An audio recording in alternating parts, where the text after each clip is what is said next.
नमस्कार, मैं हूं विशाल और आप देख रहे हैं प्राइम डिबेट इंडिया। देश की सबसे पुरानी पार्टी को 24 सालों बाद गैर गांधी अध्यक्ष मल्लिकार्जुन खड़गे के रूप में मिल गया है। खड़गे सीजन्ड पॉलिटिशियन है, दक्षिण के राज्य कर्नाटक से आते हैं, हिंदी भी बोल लेते हैं, फर्राटेदार नहीं बोल पाते। 9 बार असेंबली चुनाव जीता है, लोकसभा चुनाव भी जीता है, अपोजिशन लीडर रहे, केंद्रीय मंत्री रहे, यानी कि पूरा तकरीबन कहा जा सकता है कि 50 साल उन्होंने राजनीति में दिया है और तकरीबन 50 सालों तक उन्होंने राजनीति की है।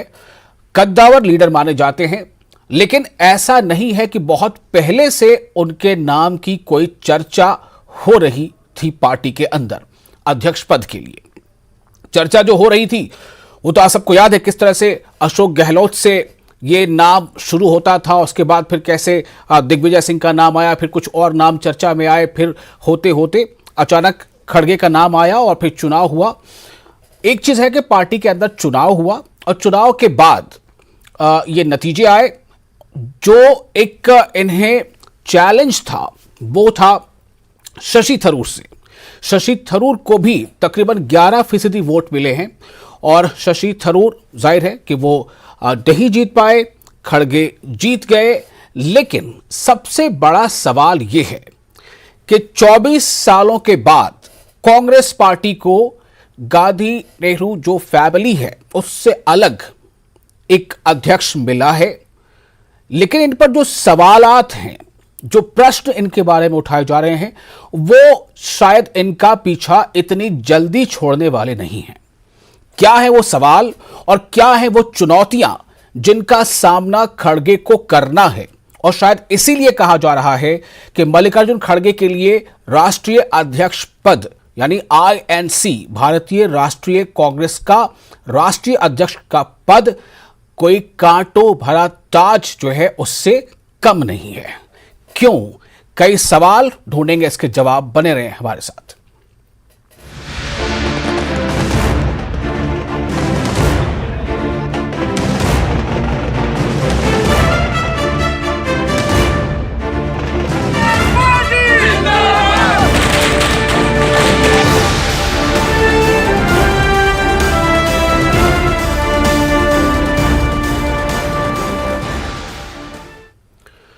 तो सबसे पहले आपको हम बता दें कि इस बहुत ही खास विषय पर बातचीत करने के लिए हमारे साथ जो 4 खास मेहमान हैं वो कौन है, हम उनका परिचय करा देना चाहते हैं। हमारे साथ हैं महेश वर्मा जो प्रवक्ता हैं बीजेपी के, हमारे साथ हैं विजय डोगरा प्रवक्ता कांग्रेस, हमारे साथ हैं प्रेम कुमार सीनियर जर्नलिस्ट और Neeraj Kumar special correspondent news 18।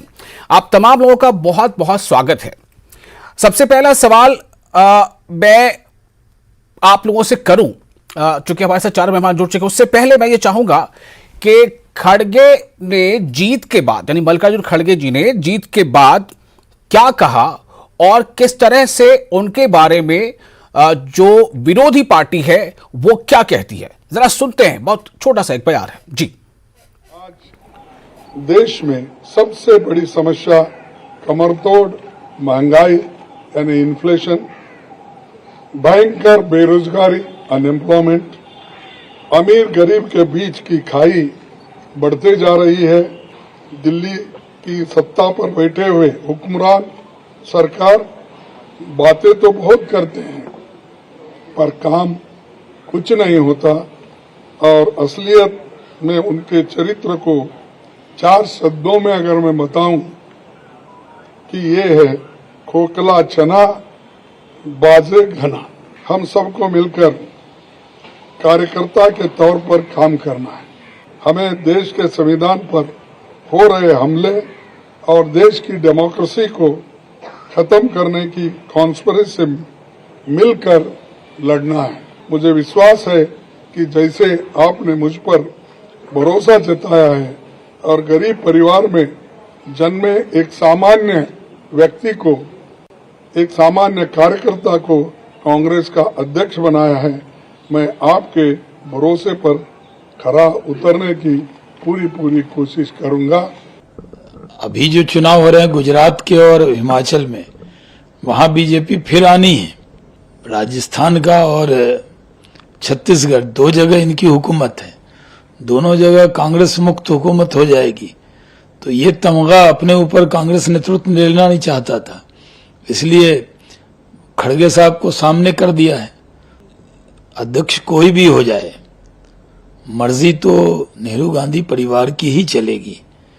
जितना चाबी वो भरेंगे उतना ही खड़गे जी चलेंगे। तो सुना आपने खड़गे जी ने क्या कहा अध्यक्ष बनने के यानी चुने जाने के बाद पहली प्रेस कॉन्फ्रेंस में, और किस तरह से जो विरोधी पार्टी यानी बीजेपी ने किस तरह से एक तरह से घेरा है सवालों में। मैं सबसे पहले आना चाहूंगा महेश वर्मा जी के पास, जो प्रवक्ता बीजेपी हमारे साथ मौजूद है। महेश वर्मा जी, मैं सबसे पहले आपके पास ही आना चाहता हूं, एक पहली प्रतिक्रिया आपसे आपकी जुबानी लेना चाहता हूं कि एक ऐसी पार्टी जिसे लगातार इस बात का निशाना वो पार्टी बनती रही कि परिवारवाद, अब क्या कहा जाएगा पार्टी के बारे में, कांग्रेस के बारे में? सबसे पहले तो मैं मल्लिकार्जुन खड़गे जी को शुभकामना और मंगल कामना करता हूं उनके इस नए दायित्व के लिए, जो छद्म रूप से ही मैं कहूंगा, इसमें कोई यथार्थ नहीं है, हकीकत नहीं है, वास्तविकता नहीं है। इस वास्तविकता से कोई ऐसा नहीं है कि देश रूबरू नहीं है। देश देख चुका है कि देश में एक प्रधानमंत्री, एक्सीडेंटल प्रधानमंत्री, एक प्रधानमंत्री के ऊपर एक पूरी किताबें लिखी गई और किस तरह से नेहरू गांधी और सोनिया जी उसको कंट्रोल और कमांड देती थी। ये किसी से छुपा हुआ नहीं है। अब मल्लिकार्जुन खड़गे जी का ये कहना कि भाई हम एक गरीब परिवार से हैं और वहां से हम पले बढ़े और यहाँ तक कि हमने यात्रा करी और आज एक राष्ट्रीय पार्टी के राष्ट्रीय अध्यक्ष बने, इसमें कोई हम उनसे कहीं असहमति तो नहीं जताते हैं।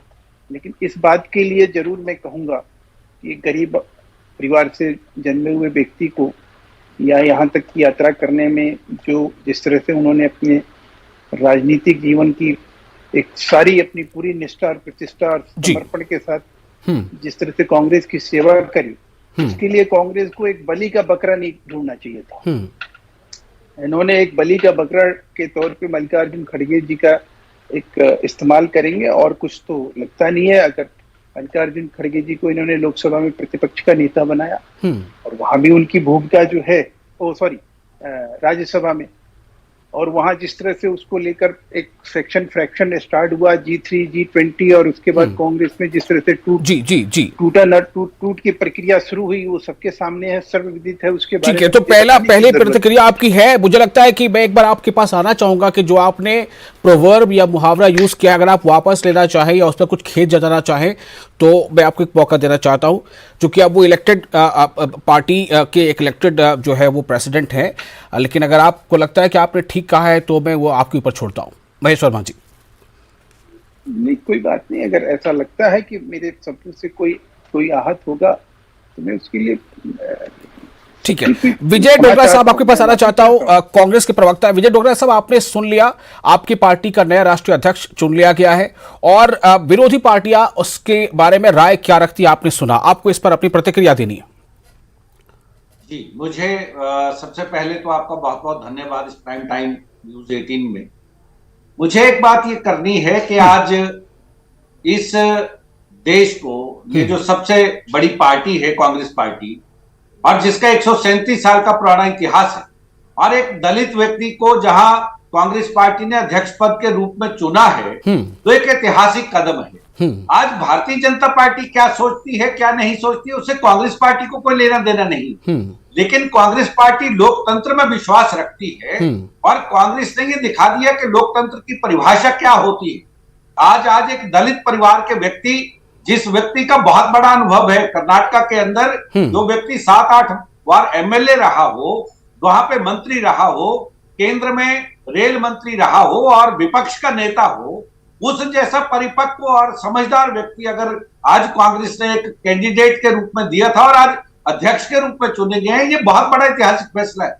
भारतीय जनता पार्टी के तो वहां नामित लोग बैठते हैं। आज नड्डा साहब नामित व्यक्ति है, लेकिन कांग्रेस पार्टी जिसके ऊपर ये बार बार आक्षेप करते थे और ये कहना कि वो किसी के हाथ का खिलौना है जी, मैं ये समझता हूं कि श्रीमती सोनिया गांधी जिस सूझबूझ के साथ यूपीए की 10 वर्ष जो सरकार चली है और देश के अंदर बड़े ऐतिहासिक फैसले हुए हैं, चाहे वो नरेगा का फैसला हो, जी चाहे वो शिक्षा का अधिकार हो, स्वास्थ्य का अधिकार हो। मुझे एक बात ये करनी है कि आज भारतीय जनता पार्टी की 8.5 वर्ष से जो नहीं, हम अभी उस पर बात नहीं कर रहे हैं, हम यहां से आगे की बात कर रहे हैं कि खड़गे साहब जो चुन लिए गए हैं तो उनके सामने चुनौतियां क्या हैं। एक चुनौती तो यह है कि आपने अभी महसूस कर लिया होगा कि जो विपक्षी पार्टियां हैं वो हमला करने का या निशाना साधने का कोई एक छोटा सा बहाना भी अपने हाथ से जाने देना नहीं चाहेंगी। वही कांग्रेस किस तरह से बार बार यह कह के कि वो दलित हैं, दलित अभी पहले राउंड में हमारे कांग्रेस के मित्र ने 2 बार उन्हें यह बताया कि वो किस सामाजिक समूह से बिलोंग करते हैं। बहरहाल मैं अब एक छोटी सी टिप्पणी लेना चाहूंगा नीरज कुमार से, जो हमारे स्पेशल कॉरेस्पॉन्डेंट है। नीरज, दिल्ली में कितना आपको बदलाव नजर आ रहा है कल से लेकर आज तक में? नीरज, खासतौर से कांग्रेस की बात कर रहे हैं, मल्लिकार्जुन खड़गे के चुने जाने के बाद की बात बदलाव की अगर बात करें, पहला जो दिखने वाला बदलाव है वो ये है कि मल्लिकार्जुन खड़गे कांग्रेस अध्यक्ष का जो पता है वो 10 जनपद से 10 राजाजी मार्ग हो गया और 10 राजाजी मार्ग पे कल से ही नेताओं के आने का सिलसिला जारी है।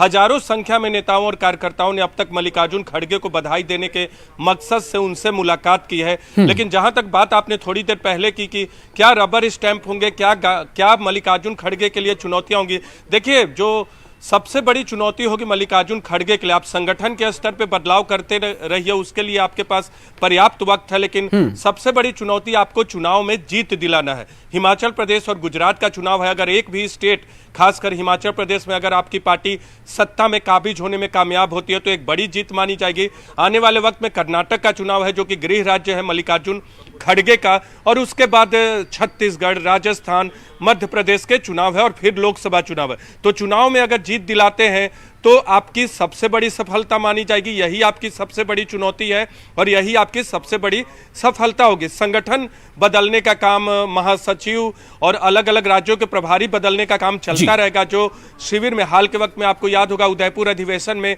जिन मसलों पर कांग्रेस की तरफ से ये संकल्प पारित किया गया था उनको लागू करने के लिए आपके पास पर्याप्त वक्त है, लेकिन असल मकसद जो है चुनाव में जीत दिलाना, ये देखना होगा कि मल्लिकार्जुन खड़गे कैसे चुनाव में जीत दिलाने के लिए पार्टी को अपना आगे का रोड मैप तैयार करते हैं। बिल्कुल नीरज, आपने बहुत संक्षेप में बहुत सारी बातें कह दी। अब मैं आना चाहूंगा प्रेम कुमार जी के पास, सीनियर जर्नलिस्ट है। प्रेम कुमार जी, चुनौतियां यहां से आगे क्या हैं और क्या वाकई इसके पीछे बहुत सारी के तर्क वितर्क हैं जो अभी आपने सुना है? आप अगर कुछ कहना चाहते हैं तो उनके कैंडिडेचर के बारे में कहिए, यानी अब कैंडिडेचर के आप तो वो राष्ट्रीय अध्यक्ष पार्टी के बन गए, लेकिन यहां से मैं जानना चाहता हूं कि चुनौतियां क्या है और क्या ये बिल्कुल जायज़ और मुनासिब होगा कि इमीडिएट जो अभी हिमाचल का चुनाव होना है या कुछ ही देर बाद गुजरात का चुनाव होना है उसके नतीजों का जो भी नतीजा यानी पॉजिटिव है तो उनका श्रेय भी दिया जाए और अगर पॉजिटिव नहीं है तो उसका ठिकरा ही फोड़ा जाए? विशाल जी, भारतीय जनता पार्टी को तो खुश होना चाहिए क्योंकि वो हमेशा से कहती रही कि कांग्रेस को गांधी परिवार से मुक्त होना चाहिए और उनकी मुराद पूरी हुई है, तो उनको तो खुश होना चाहिए। लेकिन अब भारतीय जनता पार्टी कह रही कि वो रबर स्टाम्प है, जितनी चाबी दी गई है उतना ही वो चलेंगे। तो चाबी तो अभी जेपी नड्डा जी को साल भर के लिए दी गई है, 1 साल अतिरिक्त। तो यहाँ तो इलेक्शन हुआ है, कंटेस्ट हुआ है, लोगों ने वोट डाले हैं, जैसे मतपेटियों में वोट डाले जाते हैं जी। इसके बावजूद अगर लगता है कि जीतने वाला उम्मीदवार गांधी परिवार का वरदहस्त प्राप्त है तो इसका दूसरा मतलब यह है कि गांधी परिवार की मजबूत पकड़ कांग्रेस में बनी हुई है और वो जिनका समर्थन करेंगे वो चुनाव जीतेगा। तो ये इसमें भी इलेक्शन के विरोध वाली बात नहीं होती, मतदान हो रहा है, लोकतंत्र को आंतरिक लोकतंत्र मजबूत हो रहा है, ये सीखने वाली बात है। तो ये सीखा जाना चाहिए, देश की सभी राजनीतिक पार्टियों में ये बात लागू होनी चाहिए कि वहां भी मतपेटियां दिखे, वहां भी वोटिंग डाली जाए, ये हो। लेकिन दुनिया की सबसे बड़ी पार्टी में हम अपेक्षा कर रहे हैं कि वहां भी वोट डाले जाएंगे कभी, तो ये सीख वो ले। देश की सबसे पुरानी पार्टी से लोगों ने सीख ली है और वो सीख अलग बात है कि परिवारवाद बोलते हुए सारी पार्टियों ने परिवारवाद को एक्सेप्ट किया है। तो बुराइयां तो सीखने में सारी पार्टियां आगे रही हैं कांग्रेस से, थोड़ा कांग्रेस की अच्छाइयां भी सीख ले कि वहां डेमोक्रेसी मजबूत हो रही है, दिख रही है, तो वो भी चीज अडॉप्ट की जाए। ये इस चुनाव पर मेरा कहना है।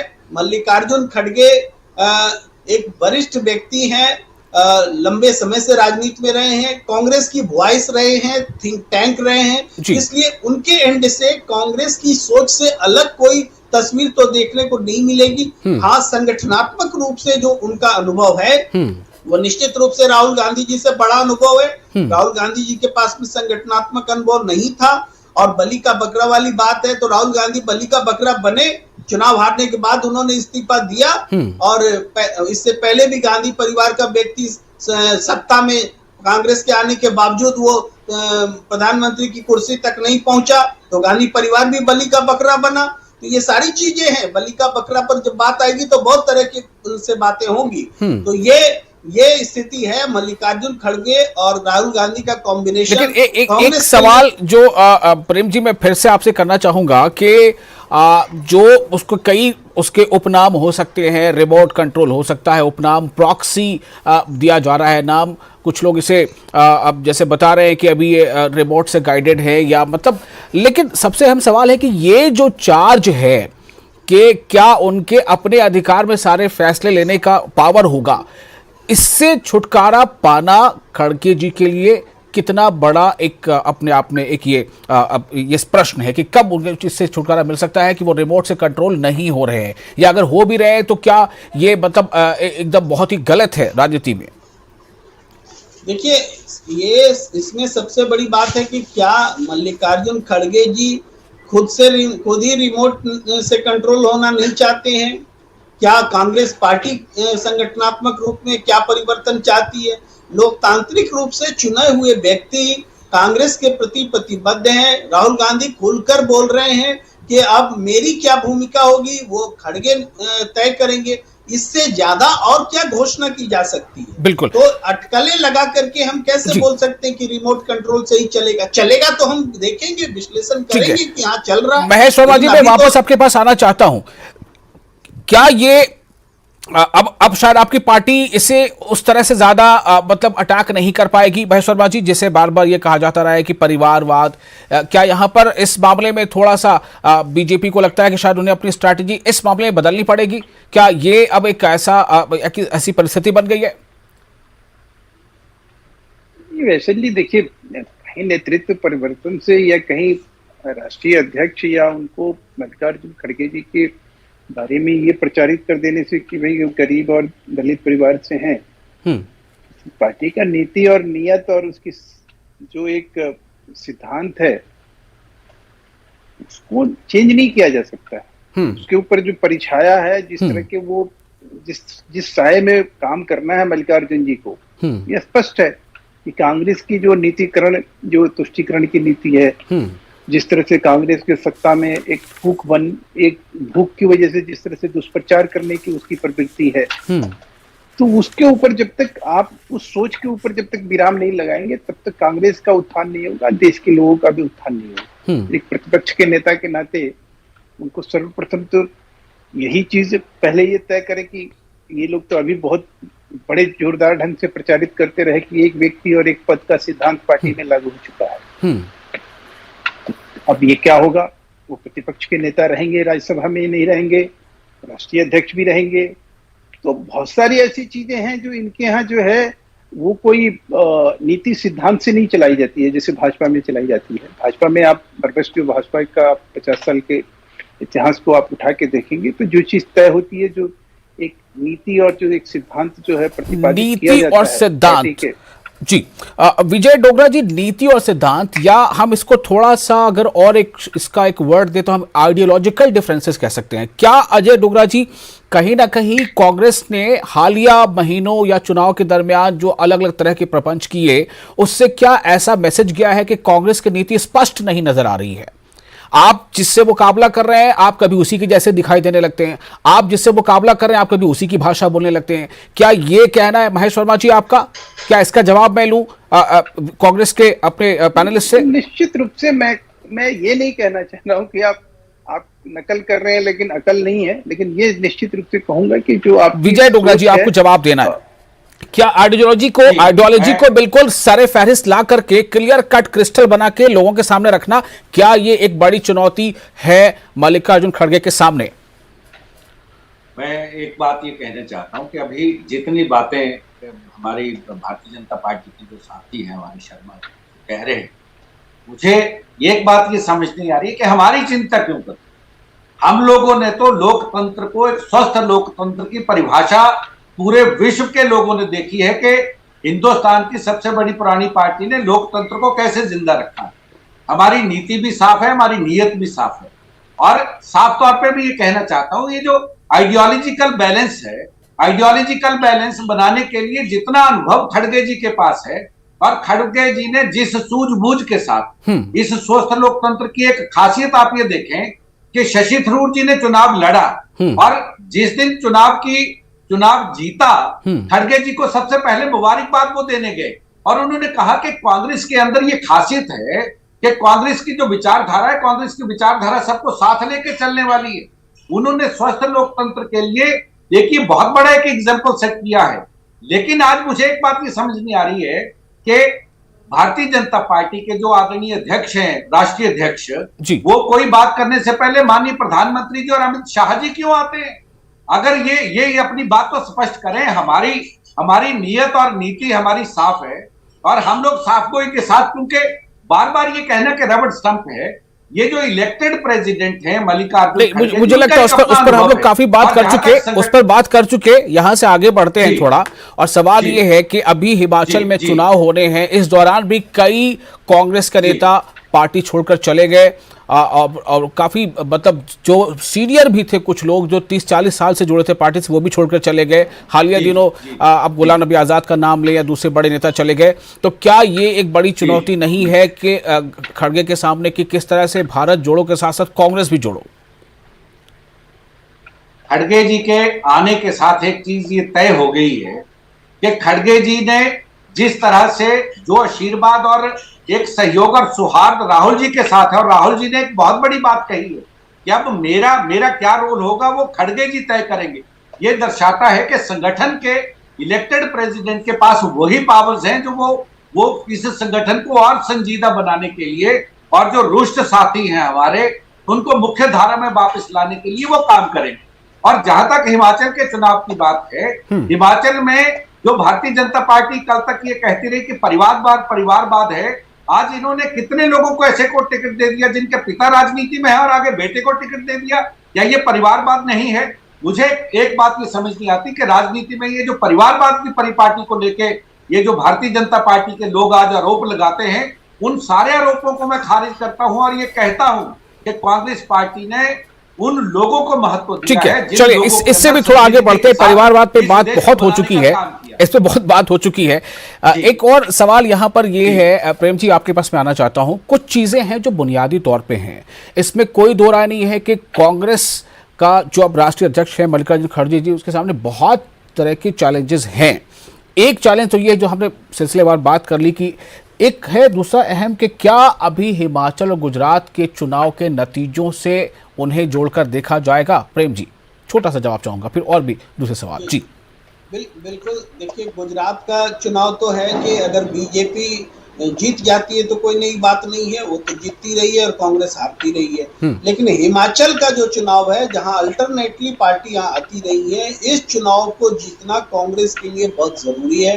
कांग्रेस अगर नहीं जीतती और दोनों चुनाव हार जाती है तो ये सेटबैक होगा मल्लिकार्जुन खड़गे के लिए। एक भी चुनाव अगर जीत कर ला देती है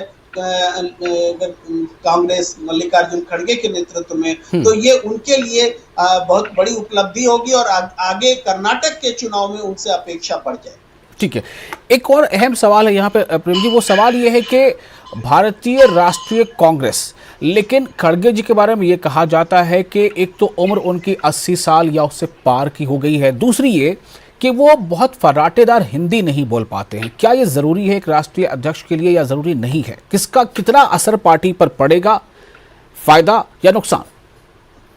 विशाल जी, ये प्रश्न इसलिए मैं इस बहुत महत्वपूर्ण नहीं मानता, क्योंकि सोनिया गांधी जी जब राजनीति में आई थी तो उनको तो यही आलोचना थी कि उन्हें हिंदी नहीं आती, लेकिन आज वो हिंदी भी बोलती हैं। और मल्लिकार्जुन खड़गे जी तो हिंदी ऑलरेडी जानते हैं, बोलते हैं, तो और अच्छे मुहावरों का इस्तेमाल करते हैं। वो अलग बात है, जो मुहर्रम वाले मुहावरे को पत्रकारों ने गलत समझा, जबकि उन्होंने बहुत सही मुहावरे का इस्तेमाल किया था। तो हिंदी की उनकी समझ अच्छी है, राजनीति की पकड़ अच्छी है, ये आलोचना मैं मानता ही नहीं जी। ठीक है, महेश वर्मा जी, आप एक और सवाल आपके पास मैं लेकर आना चाहता हूं, छोटा सा इस पर रिएक्शन चाहूंगा कि बार बार इसे ये एसोसिएट करके देखना कि वो किसी खास समूह से आते हैं, क्या इसे आप कांग्रेस की एक मतलब बहुत ही कटु चाल की तरह देखना चाहते हैं इसे, या ये किसी चाल का जवाबी चाल है? नहीं, ये प्रयोग तो पंजाब में इन लोगों ने किया हाल में ही। वहां जो चन्नी जी को यही कार्ड, दलित कार्ड तो ही इन्होंने खेला वहां तक कि इनके प्राकेंड जो है इस चीज को, और उसको बहुत प्रचारित भी किया, लेकिन कहाँ सफलता मिली? सफलता इस चीज में, मैंने आपको कहा, सफलता इस चीज में निहित नहीं है। सफलता इस चीज में निहित है कि जिस तरह के यहाँ महत्वाकांक्षी नेता हैं और जिस तरह से महत्वाकांक्षा बढ़ी है लोगों की, या वो आप देख लीजिए जिस तरह की हठधर्मिता अभी राजस्थान में आपको दिखाई। बिल्कुल बिल्कुल बिल्कुल, मैं उस पॉइंट पे आना चाह रहा था। मुझे बार बार ये कहा जा रहा है कि समय पूरा हो गया है, तो मैं ये बताऊं कि वाकई 2-4 चैलेंजेस तो अभी हैं। ये गहलोत और पायलट का सेगा जो उस पर उनको तय करना है कि क्या होगा, किस तरह से पूरे भारतवर्ष में जो पार्टी का संगठन है ग्राउंड लेवल तक उसे कैसे मजबूत करेंगे। गुजरात और हिमाचल में जहां प्रेम जी कहना है कम से कम अगर एक चुनाव जीतते हैं तो उनके सर एक सहरा बांधा जा सकता है, वरना उनके लिए मुश्किलें और बढ़ने वाली है, चुनौतियां और आगे बढ़ने वाली है। सबसे बड़ा सवाल ये भी है कि राहुल गांधी का रोल क्या होगा। समय कम था, वरना मैं डोगरा जैसे पूछता कि राहुल गांधी ये कह तो जरूर दिया कि हाँ आप खड़गे से पूछिए, लेकिन किस समय कहा था उस पर भी सवाल है। बहुत शुक्रिया आप तमाम लोगों का इस खास विषय पर अपना वक्त देने के लिए। मुझे दीजिए इजाजत।